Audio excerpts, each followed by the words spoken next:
YouTube, what is good? It's your boy Q from Next Level Reefing, and I'm back with another video. First and foremost, I'd like to thank each and every one of you for the love and support. I sure do appreciate it. And with that being said, make sure you hit that subscribe button and smash that notification bell so you can be notified for every single video that drops, which is every single Friday. In this episode of the Dream Tank build, I wanted to dive into the aquascaping of this tank.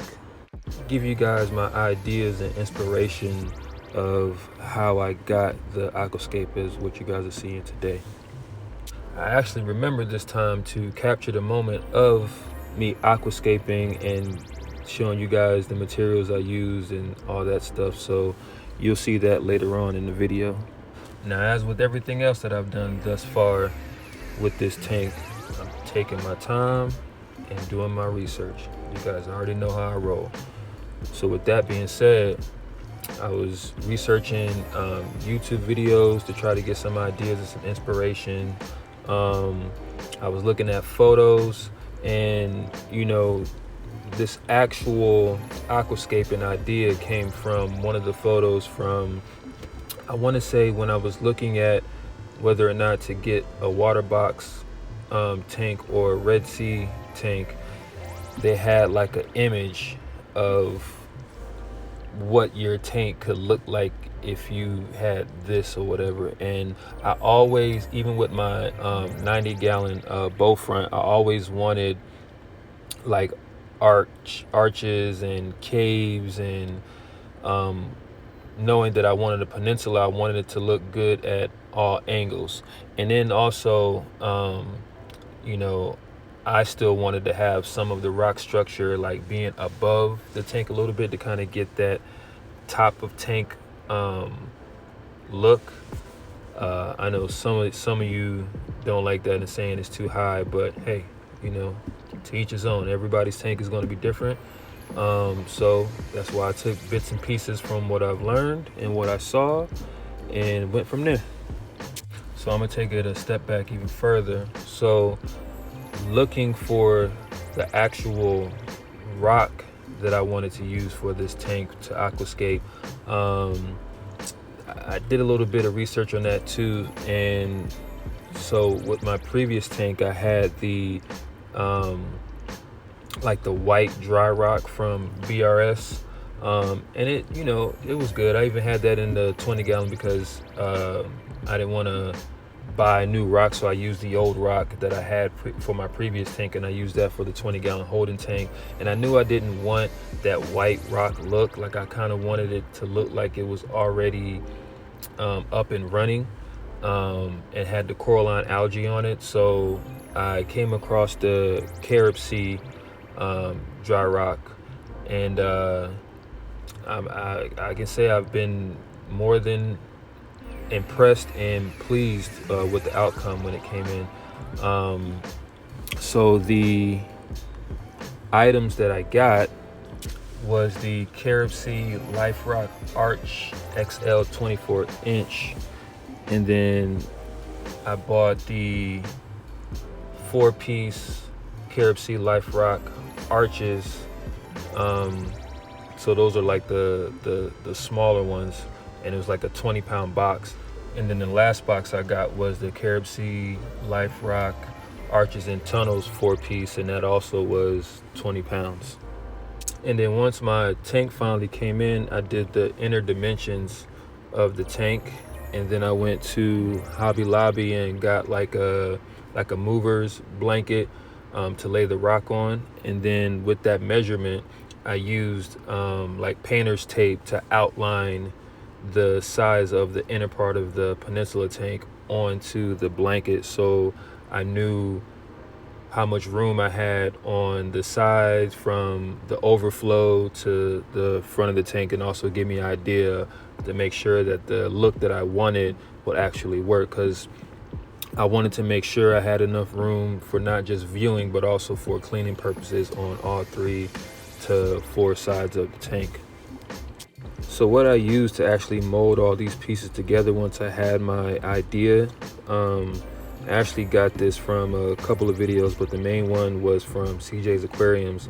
He used the Aquaforest stone fix, and I kind of saw mixed reviews, and I'll get into the end of why, because now I see why, and even CJ had some problems. But so again, I'm not a how-to type person. This is just showing you my journey of what I went through to actually get to where I'm at now. So with that being said, I read the instructions on the stone fix, and also took a little bit of guidance from CJ's Aquariums by using like the plastic stuff, because this stuff dries super quick. So you have to make sure that you have the proper balance of water versus the stone fix. So depending on how quick you want it to dry, depends on how much you want to put the mixing of the water and the stone fix. So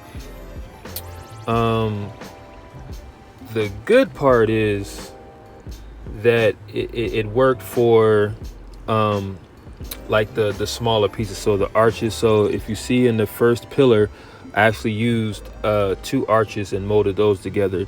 In the second pillar, I think Caribsea called these like helmet heads or whatever. So I used basically 2 helmet heads and put those together to get that like hole type tunnel. And then in the back one, I used like a mixture of whatever rubble I had left, and then also the rest of the arches that I had. And then of course I put the big arch on the first pillar and the second pillar, and then the smaller arch on the second and third pillar. So as far as the stone fix, so it appears, so I waited, I think that the time period said to wait like at least like a day before you actually start moving your Aquascape. Y'all, I waited like 2 to 3 days. I let that thing sit, marinate, just to make sure, because like I said in the past, I had issues with the aquascaping, like breaking up and falling apart while you had it in the water or when you're trying to move it. So I did everything extra cautiously this time. Still didn't work. So I can't remember which piece it was. I want to say the very first piece, or the last pillar, which is the arches. When I tried to lift that to put it in the tank to try to see if the measurements were right off of the blanket, it broke apart. So then I was like, you know what, I'm gonna go for what I know. So I ended up getting the Gorilla Glue, cement glue, the gel version, and that worked 10 times better than the stone fix. The stone fix, it did its job as far as like some of the parts that needed to be fixed together. But believe it or not, folks, that big XL arch, those are only being molded on by the gel. I know, shocking. But when I tried to use the stone fix, it did not hold. Like I had to actually put little rebels on the side to keep it from moving from side to side, and that wasn't working. So I went to what I know, the old school way, and used the Gorilla Glue cement, the gel version, of course, because that's what they recommended to use, which is reef safe. So yeah, so this is the ending results, man. And would I recommend the stone fix? I would say yeah, but I would really be cautious and just have some gel around just in case. And even with the like the smaller pieces, I would use that. And again, with that large piece, I am still shocked that that gel is holding that massive piece, and that thing is not light. It's super heavy. So I use that, and then also for the small one I use the other piece. And I also wanted to make sure when I move, or when we move, that I can easily take the pieces apart without tearing stuff up. So hopefully that idea works, and let me know in the comments what you guys think about the outcome of the Aquascape. Oh, and I also forgot to add another thing that I took from CJ's Aquariums, because it just made sense to me, and I also wanted this idea, but I'm glad that somebody actually put it on video or the idea out, because I was trying to figure out how to do it, because I was having issues with detritus. And so the idea that I took from CJ was that he used ice trays and the Stonefix to create feet for the bottom of the Aquascape. So I love that idea. So CJ, I sure do appreciate it. It made sense to me because, like I said, I was trying to do research to try to figure out how I can lift the Aquascape, and that worked perfectly. So the idea behind it was to get it at least 2 inches above the glass, the bottom glass, and so that way it's kind of like levitating or sitting right on top of the sand. And this is beneficial in 2 ways. So, you know, you have those critters, or you have those fish that kind of like dive into the sand, and every now and again, like, they can cause your Aquascape to tip over, and then that's just a whole chaos. So this helps with that, but also it gives more flow through your tank, and that's very beneficial for me because I have a peninsula tank, so I need to have, you know, that water going all the way from the back to the front, and I didn't want my MP40s on the front side of the peninsula. I wanted a clean look, so I have the peninsula or the MP40s on the back side by the overflow. So this works out perfectly. So far so good. And I'm only like a couple months in, but we'll see. But so far it's been great, because the tank that I had before, and I didn't do this, it was a mess. So again, CJ, shouts out to you. I appreciate it.